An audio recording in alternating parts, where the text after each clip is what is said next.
এই বর্তমান সময়ে সবচেয়ে বেশি তালাক হওয়ার কারণ হচ্ছে অতিরিক্ত জেদ। বেশিরভাগ মেয়েরা প্রচুর পরিমাণ জেদি, ঘাড় এতটা তেরা, যা বলেছে তাই বলেছে, এর বাইরে সে যাবেই না। অ্যাটিটিউড, ঘমন্ড, ইগো, অ্যারোগেন্স, এই অহংকার, এই জেদ, এই হিংসা, এই ব্যক্তিত্ব পরায়ণতা, নিজের প্রতি নিজের প্রচুর পরিমাণে তার এত বেশি সেলফ রেসপেক্ট যে ইগোর ঠেলায় সে বাঁচে না। এই জেদ একটা সম্পর্ককে একদম বিচ্ছেদের গড়ায় নিয়ে পৌঁছে দেয়, ঠিক কিনা বলেন? কিছু কারণে মেয়েদের ডিভোর্স খুব বেশি হয়, কিছু কারণে মেয়েদেরকে একজন পুরুষ খুব দ্রুত ডিভোর্স দিয়ে দেয়। প্রত্যেকটা মেয়েকে বলতে চাই, যদি আপনি আপনার স্বামীর থেকে তালাক পেতে না চান, আপনি যদি ডিভোর্সি মেয়ে না হতে চান, আমার কথাগুলো মন দিয়ে শুনবেন। আমি জাস্ট কয়েকটা রিজন বলার ট্রাই করছি, বিকজ টাইম খুবই শর্ট আমার কাছে। আমি চেষ্টা করব এমন কিছু পয়েন্ট রিপ্রেজেন্ট করার জন্য, যে পয়েন্টগুলো শুনলে একজন মেয়ে তার ভুল বুঝতে পারবে, একটি সংসার বেঁচে যাবে, একটি জান্নাতি পরিবার তৈরি হবে। বলেন সবাই ইনশাআল্লাহ। মাথায় রাখবেন, একজন পুরুষ তার বউকে খুব শখে তালাক দেয় না। পুরুষ কখনো তালাক দেওয়ার জন্য বিয়ে করে না। পুরুষ যখন বিয়ের পরে দেখে যে পার্সনটাকে আমি বিয়ে করেছিলাম, this person is not the same person, এই মানুষটা আসলে সেই মানুষ নয় যে মানুষটাকে আমি মন থেকে পছন্দ করে যুদ্ধ করে বিয়ে করেছিলাম। পুরুষ যখন দিনের পরে দিন নিজের ভুল বুঝতে পারে, একটা সময় গিয়ে সংসারটা তালাক পর্যন্ত, ডিভোর্স পর্যন্ত গড়িয়ে যায়, ঠিক কিনা বলেন? এক নাম্বার মাথায় রাখবেন, আপনি যদি আপনার স্বামীকে খুব বেশি অবহেলা করেন, খুব বেশি অযত্ন করেন, আপনার স্বামীর আস্তে আস্তে সংসার থেকে মন উঠে যাবে, আপনার প্রতি মন উঠে যাবে। যদিও আপনাদের 2টা বাচ্চা থাকতে পারে, 3টা বাচ্চা থাকতে পারে, মনে রাখবেন পুরুষের ব্যক্তিত্বকে আল্লাহ অনেক শক্ত করে বানিয়েছে। পুরুষ সব সহ্য করতে পারে, বাট তার শখের নারী, তার লাইফ পার্টনার, তার স্ত্রী তাকে অবহেলা করবে, তাকে অযত্ন করবে, তাকে টাইম দেবে না, তার কেয়ার করবে না, তাকে টপ লিস্টে রাখবে না প্রায়োরিটির ভেতরে। বিশ্বাস করেন, পুরুষ সব কিছু হজম করতে পারে, সব কিছু মানতে পারে, বাট তার লাইফ পার্টনারের অবহেলা, অযত্ন পুরুষ চুল পরিমাণ সহ্য করতে পারে না, ঠিক কিনা বলেন? আম্মা জান আয়েশা রাদিয়াল্লাহু তাআলা আনহা তার ওয়াইফের জন্য, হাজবেন্ডের জন্য ডেডিকেটেড ছিলেন। খাদিজা রাদিয়াল্লাহু তাআলা আনহা তার হাজবেন্ডের জন্য ডেডিকেটেড ছিলেন। একবার ভাবেন তো আসিয়া রাদিয়াল্লাহু তাআলা আনহার কথা। আপনার স্বামী কি ফেরাউনের চাইতে খারাপ? আপনার স্বামী কি ফেরাউনের চাইতে বড় জালেম? ফেরাউনের মতো জালেমের কাছে যদি আসিয়া টিকে যায়, তবে আপনি আপনার স্বামীর কাছে টিকতে পারবেন না কেন, ঠিক কিনা বলেন? এই যুদ্ধ আপনার, এটা আপনার জীবনের যুদ্ধের জায়গা, এটা আপনার পরীক্ষার জায়গা। খুব সহজে হাল ছাড়লে চলবে না। আপনাকে মাথায় রাখতে হবে, আপনার স্বামী আপনার সবচাইতে আপন মানুষ। যদি আপনি বেশি অবহেলা করতে চান, আস্তে আস্তে এই সম্পর্ক বিচ্ছেদের দিকে গড়াবে, আস্তে আস্তে এই সম্পর্কটা তালাকের দিকে গড়াবে। অতএব যতদিন বেঁচে আছেন, যতদিন স্বামীর সঙ্গে আছেন, সর্বোচ্চ নিজের স্বামীকে যত্ন করার চেষ্টা করবেন। আল্লাহ প্রত্যেকটা মেয়েকে বোঝার তৌফিক দান করুক, সবাই আমিন। আর একটা অন্যায় আছে, দেখবেন কিছু মেয়ে আছে যেই মেয়েরা স্বামীর সঙ্গে অন্য পুরুষের কম্পেয়ার করে, এবং বড্ড বোকা মেয়ে হচ্ছে সেই মেয়ে যেই মেয়ে স্বামীর সামনে বসে পরপুরুষের প্রশংসা করে। এর মতো বোকা মেয়ে পৃথিবীতে সেকেন্ড আর কেউ হতে পারে না। Just think about yourself and let me think about myself. আপনি আপনাকে নিয়ে ভাবেন, আমি আমাকে নিয়ে ভাবি। উত্তর একটাই আসবে যে আমার ওয়াইফের মুখে অন্য কোনো পুরুষের প্রশংসা তো ইয়ার ইয়ে বহুত দূর কি বাত হ্যাঁ। আমার ওয়াইফের মুখে আমি কোনো পরপুরুষের নামটা পর্যন্ত ব্যক্তিত্ববান পুরুষ হিসেবে, ব্যক্তিত্ব সম্পন্ন পুরুষ হিসেবে সহ্যই করতে পারবো না, ঠিক কিনা বলেন? যেখানে পুরুষ পরপুরুষের নামই সহ্য করতে পারে না, সেখানে মেয়েরা কত বোকা স্বামীর সামনে বসে পরপুরুষের প্রশংসা করে, তার বডির প্রশংসা করে, তার ইনকামের প্রশংসা করে, ব্যবসার প্রশংসা করে, ব্যক্তিকেন্দ্রিক প্রশংসা করে, যা কোনোভাবেই ইজ নট অ্যাপ্রিসিয়েটেড। আপনার স্বামী একদিন সহ্য করবে, 2 দিন সহ্য করবে, 3 দিন যখন গিয়ে দেখবে যে এই মেয়ে তো খুবই লজ্জাহীন একটা মেয়ে, এ তো বেলাজা একটা মেয়ে, সারাদিন আমার সঙ্গে অন্য পুরুষের কম্পেয়ার করে, তখন দেখবেন আপনার স্বামীর আপনার প্রতি মন হারায় যাবে। আর যখন একবার মন উঠে যাবে, মাথায় রাখবেন পুরুষ মানুষের মন কিন্তু খুবই সেনসিটিভ। পুরুষ মানুষ যাকে একবার পছন্দ করে, দিল থেকে ভালো লেগে যায়, কসম খোদার পুরো দুনিয়া তার বিরুদ্ধে যাবে, তবুও পুরুষ তার হাতটা শক্ত করে ধরে রাখবে, মৃত্যু পর্যন্ত আগলায় রাখবে, ঠিক কিনা বলেন? আবার সে একই পুরুষ, তার মন যদি একবার উঠে যায়, আপনি যতই সুন্দরী হন, যতই শাড়ি পরেন, যতই মেকআপ করেন, even if you try your 100%, যতই চেষ্টা করেন, পুরুষের মন একবার উঠে গেলে পুরুষ আর কখনো চোখ তুলেও তাকাতে চায় না, ঠিক কিনা বলেন?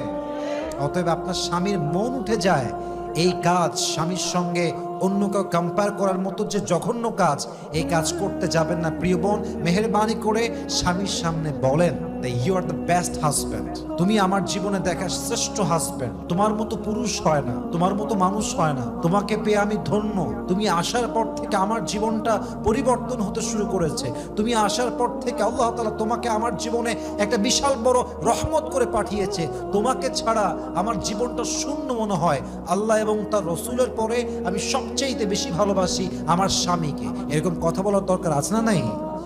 অতএব স্বামীর সঙ্গে অন্য পুরুষকে কম্পেয়ার করবেন না। শেখেন খাদিজা রাদিয়াল্লাহু তাআলা আনহার থেকে শেখেন। প্রথম যেদিন ওহী নাজিল হলো, আল্লাহর রাসূল তার দেহের মধ্যে কাঁপুনি তৈরি হয়ে গেল, কাঁপতে শুরু করেছেন, মনে হচ্ছে অজ্ঞান হয়ে যাবেন, সেন্সলেস হয়ে যাবেন। বাসায় দৌড় দিয়ে আসছে, ডাক দিয়ে বলছে, ইয়া খাদিজা, ইয়া খাদিজা, জাম্মিলুনি জাম্মিলুনি, আইনা খাদিজা, আমার বউ খাদিজা কোথায়? খাদিজা জাস্ট একটা ডাক শুনেছে, দৌড় দিয়ে এসেছে, এসে দেখছে স্বামী থর করে কাঁপছে, সঙ্গে সঙ্গে কম্বল নিয়ে এসে স্বামীকে জড়িয়ে ধরেছে। নবীজি ভয় পাচ্ছিলেন স্বামীকে কেমন করে মোটিভেট করতে হয়, স্বামীকে কেমন করে সাপোর্ট করতে হয়, স্বামী যে সবচেয়ে সেরা এই ফিল কেমন করে দিতে হয় খাদিজা শিখিয়েছেন। সঙ্গে সঙ্গে বলছেন, ইয়া রাসূলুল্লাহ লা তাহজান, আপনি চিন্তা করবেন না, ক্ষতির চিন্তা কিসের? ওয়াল্লাহি লা ইউযিকাল্লাহু আবাদা, আল্লাহ আপনার কখনো চুল পরিমাণ কোনো ক্ষতি করবেন না, আপনি বিপদগ্রস্ত হবেন না। কেন হবেন না? You are the best, you are the best of the best, you are the boss of the all bosses, আপনি সেরার চেয়ে সেরা, আপনি সবার মাঝে সেরা। ইন্নাকা আল্লাহ তাসিলুর রহিম ওয়া তাহমিলুল কাল্লা ওয়া তাকসিবুল মাদুম ওয়া তুকরিদ যায়ফ ওয়া তুঈনু আলা নওয়াইবিল হক। হে আল্লাহর রাসূল, আপনি অসহায় মানুষকে সাহায্য করেন, যার কেউ নাই তার পাশে আপনি দাঁড়ান, যার ইনকাম করার কেউ নাই তাকে আপনি সাহায্যের হাত বাড়িয়ে দেন, আপনি মেহমানদের খেদমত করেন, আপনি প্রতিবেশীর হক আদায় করেন। আরে আমার জান তো সবচেয়ে সেরা, আমার স্বামী সবার সেরা। যেই স্বামী এত ভালো, যে স্বামীর মধ্যে এত গুণ, যে মানুষটা এত গুণে গুণান্বিত, আল্লাহ তার রহমত ছাড়া অন্য কিছু করতেই পারে না। সুবহানাল্লাহ পড়বেন না আপনারা? কত সুন্দর ফিলিংস দিয়েছেন, স্বামী যে বেস্ট সে ফিল দিয়েছেন। অতএব don't compare your husband with anyone. Your husband is the best and your husband is your boss and he is the boss of all the bosses. আপনার হাজবেন্ড হচ্ছে সেরা এবং তার মতো পুরুষ আল্লাহর এই জমিনে সেকেন্ড আর কেউ হতে পারে না, ঠিক কিনা বলেন? You have to make him realize like that. You have to give him the feelings like that. আপনাকে সেই অনুভূতি আপনার হাজবেন্ডকে দিতে হবে। আল্লাহ প্রত্যেকটা বোনকে বোঝার তৌফিক দান করুন, পড়েন সবাই আমিন। 3 নাম্বার, কিছু নারী আছে দেখবেন পরপুরুষের সঙ্গে তার খুব আলগাপিত। I am so sorry to say that, খুবই দুঃখিত বলতে, আমি লজ্জাবোধ করছি, but this is the reality. আমি জানি অনেক মেয়ে রাগ করবে, but this is my responsibility and I say this with my hands on my heart, যে বাংলাদেশের অধিকাংশ মেয়ে আজকাল স্বামীকে বাদ দিয়ে পরপুরুষে আসক্ত হয়ে গিয়েছে, ঠিক কিনা বলেন? স্বামীকে দেখলে ভালো লাগে না, পরপুরুষ দেখলে খুব ভালো লাগে। স্বামী কল দিলে, হ্যাঁ কি হয়েছে তোমার? রান্নাঘরে আছি, সারাদিন বাচ্চা সামলাই, ব্যস্ত, হ্যাঁ কল রাখো, মানে কুকুরের মতো ব্যবহার করে, জানোয়ার এইটা। স্বামীকে দেখলে মনে হবে ওটা ওর গোলাম, ওর কাছে সে পড়ে পড়ে খায়। বিশ্বাস করেন আমার কথা, এই মেয়েটাই পরপুরুষ কল দিলে, কেমন আছেন ভাইয়া, ভালো আছেন, ভুলে গেছেন ভাইয়া, কবে আসবেন আপনি, আপনাকে খাওয়াবো একদিন, আসেন না, বেড়ায় যান। স্বামীর সঙ্গে ডাইনি হয়ে যায়। আর পরপুরুষ দেখলেই একদম মনে হচ্ছে যে স্বর্গ থেকে নেমে আসছে পুরুষটা তার জন্য। এটা উপরে ফিটফাট, ভেতরে সদরঘাট।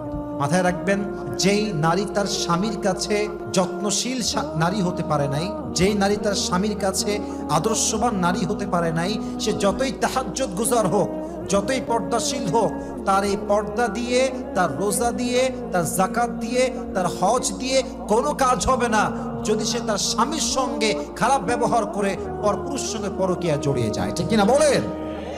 আজকে অনেক প্রবাসীর বউরা পরকীয়ায় জড়িয়ে আছে।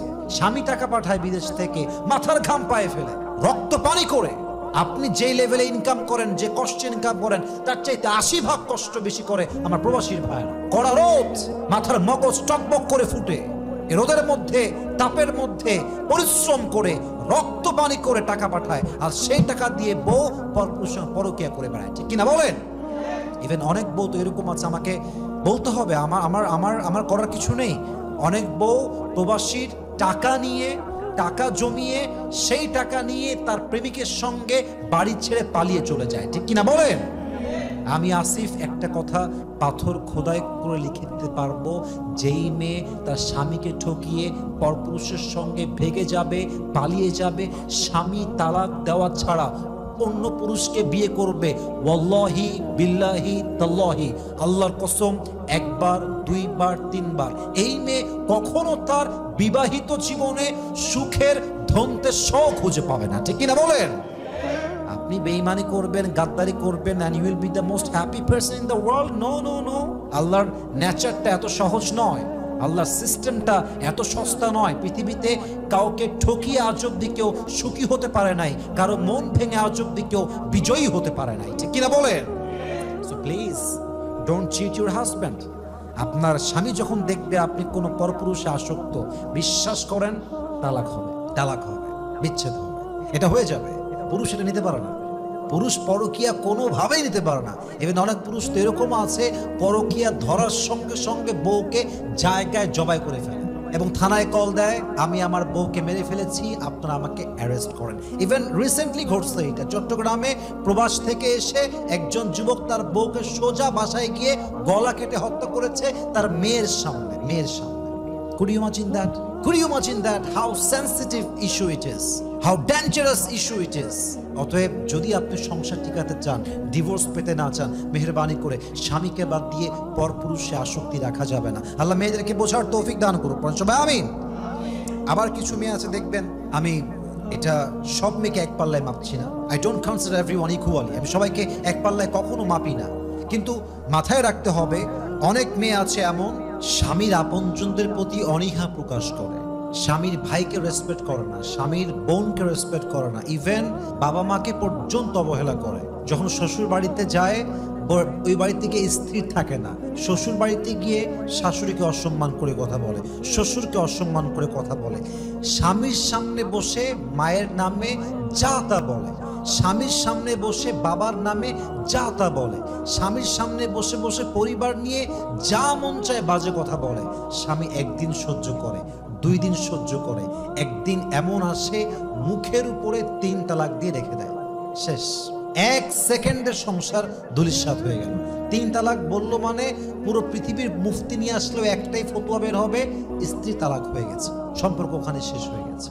অতএব ওয়াইফ হিসেবে আপনার রেসপন্সিবিলিটি এটা, আপনি আপনার শ্বশুরকে সম্মান করবেন, শাশুড়িকে সম্মান করবেন, আপনি আপনার হাজবেন্ডের বোনকে সম্মান করবেন। বলছি না আপনি পা ধরবেন, বলছি না আপনি গদগদ করবেন, বলছি না গোলামি করবেন, বাট অ্যাজ এ মুসলিম আপনার দায়িত্ব এইটা, শাশুড়িকে সম্মান করা, শ্বশুরকে সম্মান করা, তার বোনকে সম্মান করা। যদি আপনার সম্মান করা সত্ত্বেও তারা অন্যায় করে, কিয়ামতের কঠিন ময়দানে আল্লাহ তাদের বিচার করবেন, আল্লাহ আপনাকে ছেড়ে দিবেন। তারাও করলো উল্টাপাল্টা, আপনিও করলেন উল্টাপাল্টা, তাদের মধ্যে আর আপনার মধ্যে পার্থক্য কোথায়, ঠিক কিনা বলেন? এটা ঠিক না। আপনি স্ত্রী হিসেবে সবার যত্ন করবেন, এটা আপনার নৈতিক দায়িত্ব। তো যদি আপনি ডিসরেসপেক্ট করেন, পরিবার নিয়ে কথা বলেন, আপনার স্বামী আপনাকে একদিন তালাক দিতে পারে। মেহেরবানি করে এই অন্যায়ের দিকে যাবেন না। আরো কয়েকটা অন্যায় বলছি, জাস্ট কয়েকটা বাক্যে বলবো, বোনদেরকে বলবো, বোনেরা আপনারা খুব মনোযোগ দিয়ে শুনবেন, এবং যা ইউটিউবে ফেসবুকে শুনছেন খুব মনোযোগ দিয়ে আমার এই কয়েকটা বাক্য শুনবেন। মেয়েদের এই বর্তমান সময়ে সবচেয়ে বেশি তালাক হওয়ার কারণ হচ্ছে অতিরিক্ত জেদ। বেশিরভাগ মেয়েরা প্রচুর পরিমাণ জেদি, ঘাড় এতটা তেরা, যা বলেছে তাই বলেছে, এর বাইরে সে যাবেই না। অ্যাটিটিউড, ঘমন্ড, ইগো, অ্যারোগেন্স, এই অহংকার, এই জেদ, এই হিংসা, এই ব্যক্তিত্ব পরায়ণতা, নিজের প্রতি নিজের প্রচুর পরিমাণে তার এত বেশি সেলফ রেসপেক্ট যে ইগোর ঠেলায় সে বাঁচে না। এই জেদ একটা সম্পর্ককে একদম বিচ্ছেদের গড়ায় নিয়ে পৌঁছে দেয়, ঠিক কিনা বলেন? হয়তো জেদ জিতে যায়, আপনার রাগ জিতে যায়, আপনার ইগো জিতে যায়, কিন্তু দিন শেষে আপনাদের সম্পর্কটা হেরে যায়। জেদটাকে দমন করার চেষ্টা করবেন যদি আপনি সংসারটা টিকায় রাখতে চান। ইভেন আরো বেশিরভাগ মেয়েদের সংসার ভেঙে যায় স্বামীর সঙ্গে মুখে মুখে তর্ক করে। স্বামী বলে একটা, সে বলে একটা, স্বামী বলে একটা, সে বলে তিনটা।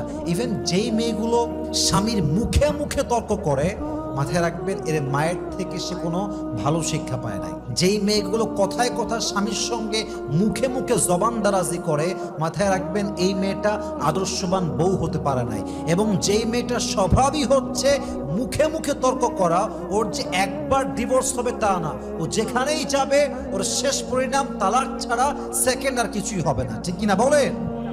সংসার বাঁচাতে চাইলে শুনবেন বেশি, বলবেন কম। দিস ইজ দ্য ট্রিক্স, এটাই নিয়ম। আপনার স্বামী রেগে আছে, চুপচাপ বসে থাকবেন, কিপ কোয়াইট, কিপ সাইলেন্ট। মাথা রাখবেন স্বামীর মাথা এখন গরম, উল্টাপাল্টা বলছে। একটু পরে মাথা ঠান্ডা হয়ে যাবে। যেই স্বামী এখন বলছে তোকে আমার দরকার নাই, 1 ঘন্টা পরে সেই স্বামী আপনাকে জড়িয়ে বলবে তোমাকে ছাড়া আমি বাঁচতেই পারবো না। ঠিক কিনা বলেন?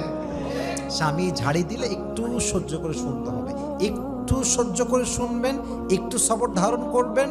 শুধু দুনিয়ায় ফল পাবেন তা নয়, একটু মোটিভেট করার জন্য বলছে একটা আয়াত।